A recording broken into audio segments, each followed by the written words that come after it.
解除を予約したのに誰も来ないのだ。待って、扉が閉まるのだ。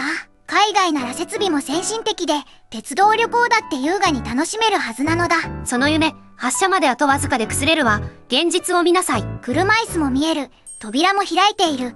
なのにホームには誰もいないのだ。解除設備はあるわ。予約記録もある。それでも担当者だけが現れない。残り10秒よ。自力で段差を越えられない人には逃げ道がないわね。待ってほしいのだ。予約した支援まで置き去りにされたらどうするのだ。列車は利用者の事情を知らないわ。時刻通り、静かに扉を閉めるだけ。乗せてくれた人はいた。でも降ろす人には伝わっていない。乗れたことが安心じゃないのだ。降りるところまで一本の旅なのだ。今の声は複数の体験をもとにした再現よ。実在人物の発言ではないわ。けれど解除が来ず車内に残された状況は実際に報じられている。2025年10月、英国放送協会の地域報道がこの事例を伝えたわ。海外でいつも起きる話じゃない。でも自分に一度でも起きたら怖いのだ。設備はある。予約もある。足りないのはその場にいる人間よ。英国には旅客解除という予約支援の仕組みが用意されているわ。制度がないから失敗したという単純な話ではないの。そこが重要よ。制度も予約もあるのに失敗するなら何を信じて駅へ行けばいいのだ。英国鉄道道路局の2024年度から2025年度の調査を見なさい。回答者は8700人を超え、その中で不穏な数字が示されたわ。予約した解除を一つも受けられなかった。そう答えた割合は 11% よ。11% なら10回乗れば一度は必ず積む計算なのだ。もう帰りたいのだ。違うわ。調査回答の割合であって個人の旅ごとの発生確率ではない。対象も全利用者ではないわ。予約解除について答えた人の不履行回答よ。確率の言い換えはダメでも支援を受けられない人がいた事実は消えないのだ。その通り。そして解除を受けた人の 94% は満足していたわ。満足度は高いのだ。じゃあ職員が全員冷たいという話でもないのだ。善人か悪人かで片付ければ引き継ぎの穴を見失うだけよ。同じ期間の事前予約解除は約162万件。前年度より 18% 増えたわ。必要とする人が増えるほど一本の連絡ミスが大きな不安になるのだ。成功を決めるのは設備の豪華さだけではない。3点の接続よ。予約情報、現場の担当者、そして到着駅。この3つがつながるかしら。満足した 94% の陰で残りの穴に誰が落ちるかは選べないのだ。数字の平均で安心した？穴に落ちる本人には満足度など盾にならないわ。ここからその1本の連絡が切れた後、再現で追いかけるわよ。解除は前の日に予約した。指定された時刻より早く駅へ来た。受付でも名前を伝えた。乗る列車と降りる駅も確認した。ここまで準備しているならあとは約束された支援を待つだけなのだ。これは複数事例を統合した架空の再現よ。特定の一件ではないわ。乗車駅の人が来た。携帯スロープを置いて車内へ乗せてくれた。やっと安心なのだ。これなら降りる駅でも同時陣が待っているはずなのだ。同じ人ではないわ。だから乗車駅から降車駅への連絡が命綱になる。誰に伝えたのか、返事は来たのか、私からは何も見えなかった。支援の鎖は利用者の視界の外にある。切れても車内では確かめにくい。自分が降りる話なのに自分だけ確認できないのは怖すぎるのだ。到着した。扉は開いた。でもスロープを持つ人が見えない。声を出した。寄り出しも探した。車内放送を待った。でも誰も来ない。扉が開いている時間だけが減っていくのだ。助けを呼ぶ時間まで短いのだ。現実を見なさい。段差は数十秒で消えない。でも扉は時刻で閉まるわ。ホームは目の前なのにそこへ降りる方法だけがここにない。扉が閉じた。列車がまた出た。私だけが予定外の次の駅へ向かう。降りる自由まで予約制でその予約さえ届かないなんて嘘でしょ。目的地を通過する業者は運用断絶の影響を示すための再現よ。報道で確認できる額は解除が来ず車内に残されたという状況まで。事実と再現を分けても閉じた扉の向こうに残る恐怖はよくわかるのだ。次駅へ運ばれれば予定の遅れ、連絡、代替交通が次々に必要になる。同行者へ電話する。帰る方法を探す。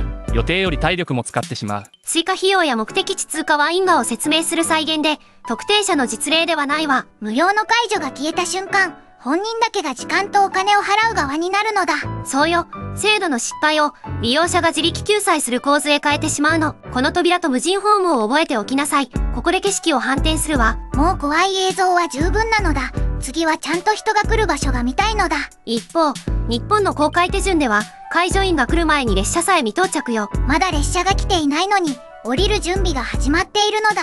安心して天国だと思うのは早いわ。待ち時間も制約も存在するもの。比べるのは英国全体と日本全体ではない。確認できた運用同士を米国側は規制当局が示した不履行、日本側は東日本旅客鉄道の手順よ。車両も段差も携帯スロープも同じなら差はどこに隠れているのだ。高価な未来技術ではないわ。乗車駅が降車駅へ情報を渡す運用よ。では到着前から人が待つ仕組みを1工程ずつ解剖しましょう。東日本旅客鉄道の公開案内ではまず利用者の希望を確認するわ。乗る駅、降りる駅、乗り換えを確かめ、利用する列車を決めるの。切符だけじゃなく人が安全に移れる経路まで組み立てるのだ。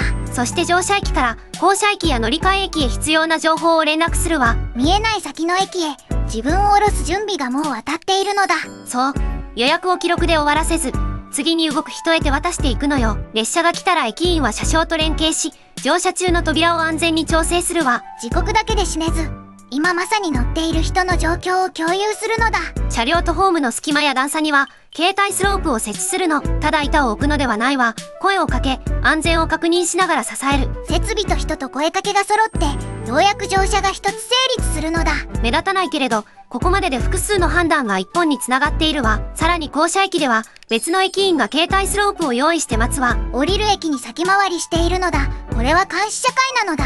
あなたの怠け心を監視しているのではないわ。到着列車を待っているの。乗車駅、車掌、降車駅、見知らぬ人同士が一人の移動をつなぐ。人間リレーなのだ。バトンの代わりに列車と連絡を渡しているのだ。乗り換え駅があればそこで次の駅員へ安全確認と経路をつなげるわ。もちろん不便はあるわ。連絡と安全確認には時間が必要になるもの。公開案内では乗車まで10分から20分ほどかかる場合があるわ。待たずに飛び乗る自由より確実に降りる準備を優先する時間なのだ。駅の設備や人員によって事前の連絡が必要になる場合もあるわ。日本なら全駅で完璧という気楽な結論にはできないのだ。その理解で正解よ。他社や全駅が同じ運用だとは断定しないわ。列車一本に駅員たちが共謀する。目的は一人を普通に降ろすことよ。美談で逃げてはダメよ。勝敗は親切な国民性だけでは説明できない。両者とも規定や予約制度、携帯スロープを用いるのだから。設備が置いてあるだけでは目的地で降りられる保証にならないのだ。解除を一本の鎖として見なさい。最初は依頼の受付よ。次に担当者への通知、乗車、駅同士の連絡、最後に降車確認よ。どれか一つでも切れたら本人だけが車内で結果を知ることになるのだ。重要なのは情報を受け渡す人員と責任を運行設計に残すことよ。効率化で消えた手間が利用者の待ち時間へ移ったら意味がないのだ。時間、費用、不安、その帳尻が弱い立場へ渡る構造を見なさい。ただし人員削減が個別の不履行を起こしたとは断定できないわ。資料の裏付けがない原因まで勢いで決めつけてはいけないのだ。確認できるのは連絡と運用と信頼性に問題が残るという範囲よ。英国にも規制当局が承認する利用支援方針と予約制度があるわ。事前予約だけでなく当日の依頼を受ける仕組みも示されている。制度がある英国と制度がある日本、その運用の鎖を比べたのだ。日本側にも待ち時間、事前連絡、設備や人員による制約があるわ。それでも到着前に人が待つ設計は降りる瞬間の恐怖を減らすのだ。何も起きない移動は偶然ではない。見えない引き継ぎの成果なのよ。もう日本の駅員さんが見える範囲でしか旅行しないのだ。あなたに必要なのは解除ではなく自立よ。駅員へ依存しないで。日本の異常さは誰かの移動が成立してもニュースにならないことよ。何も起きず予定通り降りられた、その普通こそ成果なのだ。支援が成功した日は見えない。でも失敗した一日は人生を縛るわ。設備より先に情報と責任が次の人へ届くかを見ないとダメなのだ。次回は昇降機が止まった瞬間、大体経路まで消える駅を見るわ。階段しか残らない地図なんて考えるだけで膝まで震えるのだ。便利さの裏で誰が余分な時間を払うのか、次も現実を見なさい。せめて次回まで日本のぬるま湯で心を温めておきたいのだ。便利さの裏側に残された人間を見たいならチャンネル登録して現実を見なさい。登録して日本のぬるま湯から出ない方法を教えてほしいのだ。